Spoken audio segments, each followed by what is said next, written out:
श्री शिवाय नमस्तु भयम। दोस्तों, जैसा कि आप सभी लोग जानते हैं कि 10 नवंबर 2025 मार्गशीर्ष महीने में पड़ने वाली सोमवार व्रत है और मार्गशीर्ष महीने की सोमवार षष्ठी तिथि है और हमारे हिंदू धर्म में इसका बहुत ही बड़ा और विशेष महत्व होता है। अगर कभी भी मौका लग जाए और मार्गशीर्ष महीने का षष्ठी तिथि सोमवार के दिन पा जाए तो आप लोगों को सिर्फ और सिर्फ तुलसी की सूखी लकड़ी वाला उपाय तो अवश्य ही करना चाहिए। इन दोनों का संयोग बहुत ही कम आता है। इसी के साथ में गुरुजी ने अपनी शिव पुराण कथा में बताया है कि इस दिन आपको तुलसी की सूखी लकड़ी वाला उपाय तो आपको अवश्य ही करना चाहिए, क्योंकि ऐसा दिन पूरे साल में सिर्फ एक ही बार आता है। और दोस्तों, आप सभी लोग जानते हो कि सोमवार षष्ठी तिथि का अगर सबसे बड़ा कोई उपाय है तो वह तुलसी की लकड़ी वाला उपाय है। तो दोस्तों, सोमवार षष्ठी तिथि के दिन आप लोगों को इस तुलसी की सूखी लकड़ी वाला उपाय को जरूर करना है। बहुत सारे लोग होंगे जिन लोगों ने इस उपाय को ना किया हो, मतलब पूरा साल निकल गया, उन्होंने किसी भी दिन इस तुलसी की सूखी लकड़ी वाला उपाय को ना किया हो। पर दोस्तों, आपके पास एक आखिरी मौका बचा हुआ है जो कि सोमवार षष्ठी तिथि के दिन है। इस दिन आप लोगों को इस वाले उपाय को जरूर कर लेना है। भले ही आपने पूरे महीने भर इस उपाय को ना किया हो, पर अगर आपने इस मार्गशीर्ष महीने के सोमवार षष्ठी तिथि के दिन अगर इस वाले उपाय को कर लिया तो आपको इस उपाय को करने का वह फल मिलेगा जिसकी आपने कभी कल्पना भी नहीं करी होगी। इसीलिए आप लोग इस वाले उपाय को एक बार जरूर कर लेना है ताकि आप लोगों के हाथ से यह मौका ना जा सके और आप इस उपाय को आप फल मिलेगा। दोस्तों, यह उपाय पंडित जी ने अपनी अभी की ही श्री शिव महापुराण की कथा में बताया है, जिस उपाय को आज हम आपको बहुत अच्छे से समझाने वाले हैं। इस वीडियो को देखने के बाद उपाय को समझने के लिए आपको कोई और वीडियो को देखने की जरूरत नहीं पड़ेगी। तो चलिए दोस्तों, उपाय को शुरू करते हैं। देखिए, ये इस मार्गशीर्ष महीने सोमवार षष्ठी तिथि के दिन ये इतना खास होता है, इतना महत्वपूर्ण होता है। देखा गया कभी कभी बड़े बड़े पूजा पाठ अनुष्ठान से जो कि मनोकामना पूर्ण नहीं होते, वहां मार्गशीर्ष महीने के सोमवार षष्ठी तिथि के दिन एक छोटे से उपाय करने से ही आपकी मनोकामना पूर्ण हो जाती है। और बहुत सारे लोगों ने इस उपाय को किया भी है, पर उनको इस उपाय को करने का फल भी जरूर मिला है। अगर आप लोग भी पूछी जाए इस उपाय को करना चाहते हैं तो आप इस उपाय को पहले अच्छे से समझ लेना, सुन लेना, उसके बाद करना। इस उपाय का फल जरूर मिलेगा और इस उपाय को कर लेने से आपके घर में चाहे किसी भी प्रकार की दुख और समस्या क्यों ना चल रही हो, आपको उसका कारण भी नहीं पता है कि भाई ये समस्या किस कारण से चल रही है। उसका कुछ भी कारण हो सकता है, जैसे पितृदोष हो सकता है या किसी भी तरह का मंगल दोष भी हो सकता है। तो इस दिन आप लोगों को ये वाला उपाय कर लेना है। ये एक ऐसा उपाय है जिस उपाय को अगर किसी विशेष दिन पर किया जाए तो भाई उस विशेष दिन का जो है तो हमें मिलता ही मिलता है, पर हमने उस दिन पर इस उपाय को किया है तो हमें उससे भी बड़ा फल मिलता है और फल बहुत जल्दी मिलता है, क्योंकि आप इस उपाय को बहुत ही बड़े और विशेष दिन पर कर रहे हैं। तो चलिए अब उपाय के बारे में बात करते हैं, लेकिन उससे पहले आप लोगों को यह जानना आवश्यक है आखिर ये उपाय किस समय करना है, किसको करना है और कैसे करना है। तो चलिए हम आगे आपको वीडियो में एक एक कर ये बता देते हैं। लेकिन अगर आप लोग हमारे चैनल पर पहली बार आए हैं या फिर मेरी आवाज आज पहली बार सुन रहे हैं तो हमारे चैनल को सब्सक्राइब जरूर कर लेना और इस वीडियो को लाइक करके कमेंट बॉक्स में श्री शिवाय नमस्तु भयम ओम नमः शिवाय जरूर टाइप कर देना। तो दोस्तों, इस तुलसी की सूखी लकड़ी वाला उपाय को हमें सोमवार षष्ठी तिथि के दिन कैसे करना है, किसको करना है, किस समय करना है और कहां पर करना है, ये सारे सवालों के जवाब आपको इस वीडियो में मिल। और जो ये वीडियो देखेगा भाई उसको तुलसी की सूखी लकड़ी वाला उपाय जरूर करना चाहिए, क्योंकि इस दिन काला तिल का भी बहुत ही बड़ा और विशेष महत्व होता है। और जब बात आ जाए तुलसी की सूखी लकड़ी वाला उपाय की तो ये सोने पर सुहागा वाली बात हो जाती है और ये बहुत ही बड़ा उपाय होता है। अब दोस्तों, इस तुलसी की सूखी लकड़ी उपाय को आखिर करना किसको है, सबसे पहले हम लोग वो बात जान लेते हैं। तो देखो, घर की जो बड़ी माताएं बहन होती हैं, उन माताओं बहनों में से कोई भी एक बड़ी माता बहन इस वाले उपाय को कर सकती है।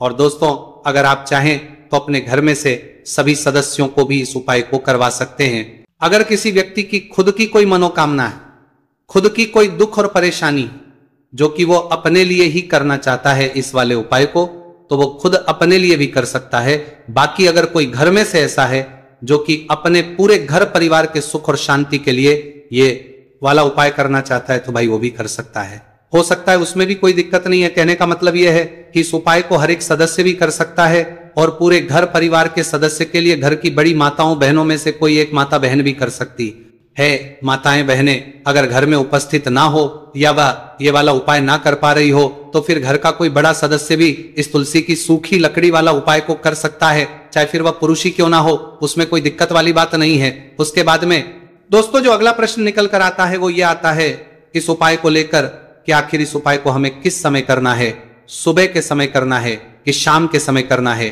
तो देखो इस वाले उपाय को आप लोग सुबह के समय भी कर सकते हो और शाम के समय प्रदोष काल में भी कर सकते हो। अब अगर आप पूछो कि भाई साहब सबसे उत्तम समय कौन सा रहेगा इस तुलसी की सूखी लकड़ी वाला उपाय को करने का, तो हम बस यही कहेंगे कि इस उपाय को आप सुबह के समय करेंगे तो ज्यादा बेहतर होगा। बाकी अगर प्रदोष काल शाम के समय भी करेंगे तो भी अच्छा होगा, उसमें कोई भी दिक्कत वाली बात नहीं है।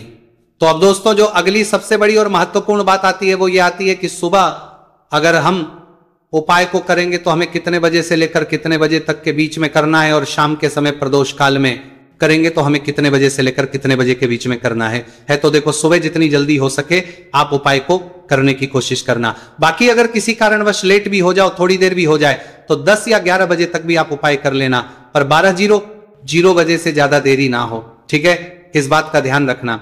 उसके बाद में दोस्तों अगर शाम के समय प्रदोष काल की बात करें, प्रदोष काल का जो समय है होता है वो शाम के 6 बजे से शुरू हो जाता है, मतलब शाम 6 से लेकर 7 के बीच का जो समय होता है ये समय प्रदोष काल का समय होता है। तो आप इस उपाय को 7 या 8 बजे के बीच में भी कर सकते हो, मतलब शाम के 6 बजे से रात 8 बजे के बीच में आप कभी भी इस वाले उपाय को कर सकते हो, उसमें कोई भी दिक्कत वाली बात नहीं है। देखिए यदि हम किसी भी प्रकार के उपाय को निश्चित दिन और निश्चित तिथि पर करते हैं तो इसका हमें बहुत अधिक लाभ मिलता है और इन उपायों को करने के बाद हमारे जीवन में बहुत अधिक परिवर्तन है। साथ ही साथ ये जो उपाय आपके जीवन की सारी परेशानियों को और सारी बाधाओं को दूर करने वाले हैं। देखिए दोस्तों आज के इस पूरे ही वीडियो में हम आपको 3 चमत्कारिक उपाय बताने वाले हैं और ये तीनों ही उपाय बहुत ही खास और बहुत ही ज्यादा विशेष होने वाले हैं। तो चलिए दोस्तों जाने वाले हैं, लेते हैं गुरुजी द्वारा बताए गए सबसे पहले उपाय के बारे में। मार्गशीर्ष माह धन प्राप्ति उपाय, तुलसी की सूखी लकड़ी घर में रख देना, बहुत जल्दी करोड़पति बनोगे, पैसा पत्थर से बंधोरपति बनोगे, बरसेगा राधे दधे। दोस्तों आपको किसी भी दिन तुलसी की सूखी लकड़ी का उपाय घर पर करना है और ऐसा समझ लीजिए कि तुलसी की सूखी लकड़ी का यह उपाय आपको बहुत जल्दी करोड़पति बनाएगा, क्योंकि जो मेरी का महीना है ये श्री हरि विष्णु को सबसे प्रिय महीना है। तो देखिए स्कंद पुराण में आता है कि भगवान विष्णु को सबसे प्रिय अगर कोई महीना है तो वो मार्गशीर्ष का ही महीना है और मार्गशीर्ष के महीने में तुलसी के उपाय रातों रात आपके भाग्य को चमकाते हैं। ऐसे में आज की वीडियो में हम आपको तुलसी के ऐसे उपाय बताने जा रहे हैं जो रातों रात आपका भाग्य चमकाएंगे और बहुत जल्दी आपको महाधनी बनाएंगे। तो देखिए श्री हरि विष्णु प्रसन्न होते हैं जब भी आप माँ तुलसी से जुड़ा हुआ कोई भी उपाय करते हैं। माँ लक्ष्मी प्रसन्न होती है जब आप श्री हरि विष्णु को प्रसन्न करते हैं। अब आज की वीडियो में जो उपाय हम आपको जा रहे हैं, इस उपाय को करने से श्री हरि विष्णु तुरंत प्रसन्न होते हैं और सीधे सीधे आप माँ लक्ष्मी को प्रसन्न कर लेते हैं। आपके जीवन में आप खुद अपने सौभाग्य को प्रसन्न कर लेते हैं। इसकी तरफ करने के भी आपके जीवन में आप खुद अपने सौभाग्य को प्रसन्न कर लेते हैं, प्राप्त कर लेते हैं इस छोटे से उपाय को करके। तो देखिए सबसे पहले बात कर लेते हैं कि जो माँ तुलसी है इनके बिना श्री हरि विष्णु का पूजन और श्री हरि विष्णु का भोग दोनों ही अधूरे हैं। जब भी हम श्री हरि विष्णु को भोग कराते हैं, उनको भोग लगाते हैं, उसमें हम तुलसी दल जरूर डालते हैं, एक पत्ता डालेंगे, लेकिन तुलसी दल जरूर डालते हैं क्योंकि बिना तुलसी दल के श्री हरि विष्णु कोई भी भोग स्वीकार नहीं करते। और मार्गशीर्ष के महीने में तुलसी का पूजन करने से व्यक्ति को सौभाग्य की प्राप्ति होती है, उसके घर में कभी निर्धनता नहीं आती है। आप देखिए सबसे पहले तो आपको मार्गशीर्ष के महीने में एक हरा भरा तुलसी का पौधा अपने घर में लगाना चाहिए। अगर पहले से आपके घर में तुलसी का हरा भरा पौधा है तो बहुत उत्तम है, अगर नहीं है तो मार्गशीर्ष के महीने के लिए महीने में एक तुलसी जी का पौधा आप जरूर लेकर आ, क्योंकि सबसे श्रेष्ठ महीना है तुलसी के पौधे को अपने घर में लाकर लगाने के लिए। दूसरी चीज देखिए मार्गशीर्ष के महीने में या उससे पहले आपके घर में तुलसी जी का पौधा सूख गया है, और अगर तुलसी का पौधा आपके घर में सूखा हुआ है तो उससे कौन उपाय है जो आप करके रातों रात अपने भाग्य को चमका सकते हैं। तो देखिए, अगर आपके घर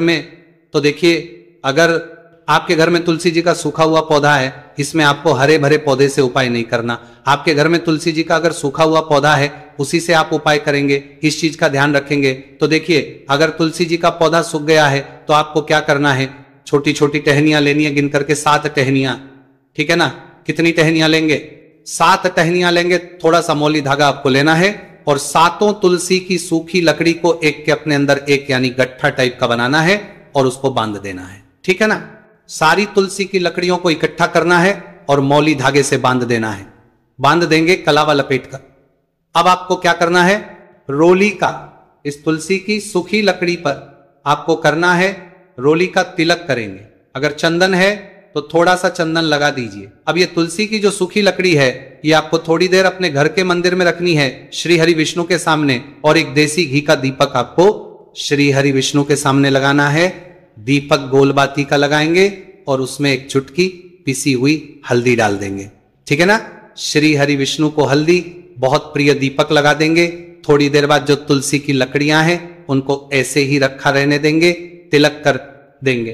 अब थोड़ी देर बाद आपको क्या करना है, तुलसी की वो जो सूखी लकड़ी बांधी थी कलावे से, मौली धागे से, अब आपको उन्हें उठाना है। एक छोटे से लाल कपड़े में आप इसको रख लीजिए, ठीक है ना। लाल कपड़े में रख लीजिए, पीला कपड़ा हो तो पीले कपड़े में रख लीजिए। रखने के बाद आपको क्या करना है, इसकी पोटली टाइप की बना देनी है। धागे से लपेटकर मौली धागे से पोटली बना लीजिए, आराम से बंध जाती है। अब इस पोटली को आपको कहां रखना है, इसे आपको अपने घर के मुख्य द्वार पर टांगना है, ठीक है ना। अंदर की तरफ मुख्य द्वार पर अंदर की तरफ टांग दीजिए और मां लक्ष्मी का ध्यान करिए, श्री हरि विष्णु का ध्यान करिए, उनसे प्रार्थना करिए कि हे धन की देवी महालक्ष्मी, आप मेरे घर में पधारिए और अपनी कृपा मुझ पर बरसाइए। इस तरह से आपको प्रार्थना करनी है और मंत्र बोलना है, ओम नमो भगवते वासुदेवाय नमः 11 बार ये मंत्र बोलना है। एक दीपक आपको जिस दिन भी उपाय कर रहे हैं अपने घर के मुख्य द्वार पर प्रज्वलित करना है। चौमुखी दीपक, 4 बाती का दीपक लगाएंगे और थोड़ी सी हल्दी उस दीपक में भी डाल देंगे। मुख्य दीपक द्वार पर, दीपक बाहर की तरफ लगाना है, सीधे हाथ पर, ठीक है ना। ये उपाय वैशाख में आप करिए और देखिए कि कैसे आप महाकरोड़पति बनते हैं, कैसे आपके पास पैसा आता है और कैसे आपके पास पैसा रुकता है। तो ये वही उपाय है जो रातों रात आपके भाग्य को चमकाएगा और आपको महाधनी बनाएगा। छोटा सा उपाय आपको महाकरोड़पति बनाएगा। आपके बाद करोड़पति है, बनते बनाया गया है, देगा। अगर सच्ची श्रद्धा से आपने इस उपाय को कर लिया, साथ ही साथ मार्गशीर्ष के महीने में अगर कोई जूते का दान कर देता है, जूते चप्पलों का कोई दान कर देता है इस माह में, तो समझ लीजिए उसे हर वो वस्तु मिलती है जिसकी वो कल्पना करता है, जिसकी वो चाहता है। आपने अगर कुछ ऐसा सोचा है कि हाँ मुझे ये वस्तु या मुझे ये चीज मिल जाए, मेरी ये इच्छा पूरी हो जाए, आपकी कोई भी इच्छा अधूरी है, पूरी नहीं हो रही, तो मार्गशीर्ष माह में आप चाहे किसी एक व्यक्ति को दान करें, जूते या चप्पल का दान जरूर करेंगे और फिर देखिए कि आपका भाग्य कैसे आपका साथ देता है और कैसे आप अपने जीवन में आगे बढ़ते चले जाते हैं। तो बहुत अच्छे से उपाय आपको बताया है। अब हम बात करते हैं दूसरे विशेष उपाय की। देखिए, ये उपाय भी तुलसी जी के पौधे के वहां पर करना है आपके भाग्य का उदय करने के लिए। आपके घर में धन सम परेशानियां हैं, कर्ज की समस्या अगर दिन पर दिन बढ़ती जा रही है, खत्म नहीं हो रही है, बहुत ज्यादा परेशानियां हैं, तो आपको ये उपाय करना चाहिए। देखो करना क्या है, बहुत ध्यान से समझना। आपको मात्र तांबे के पात्र के अंदर जल लेना है, उस जल के अंदर एक चुटकी आपको हल्दी मिला देनी है, ठीक है, और साथ में लेना है कमलगट्टा या केवल उपाय मार्गशीर्ष सोमवार षष्ठी तिथि के दिन करना है।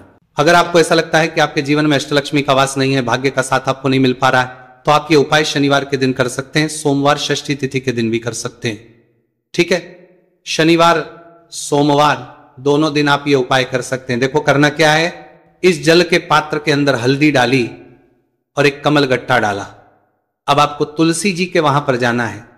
देखिए, जब आप हल्दी डालोगे जल के पात्र के अंदर, तब आपको ओम नमो भगवते वासुदेवाय का 11 बार जाप करना है, फिर हल्दी डालना है। जब आप कमलगट्टा डालोगे तब आपको ओम श्री नमः या ओम महालक्ष्मी नमः इस मंत्र का जाप करते हुए कमलगट्टा डालना है, 11 बार जाप करना है, ठीक है। कमलगट्टा और हल्दी दोनों होना चाहिए। कमलगट्टा महालक्ष्मी का प्रतीक माना जाता है और हल्दी जो है वह भगवान विष्णु के निमित्त आप हल्दी डालेंगे। ठीक है, इस जल को आपको तुलसी जी की जड़ में अर्पित करना है।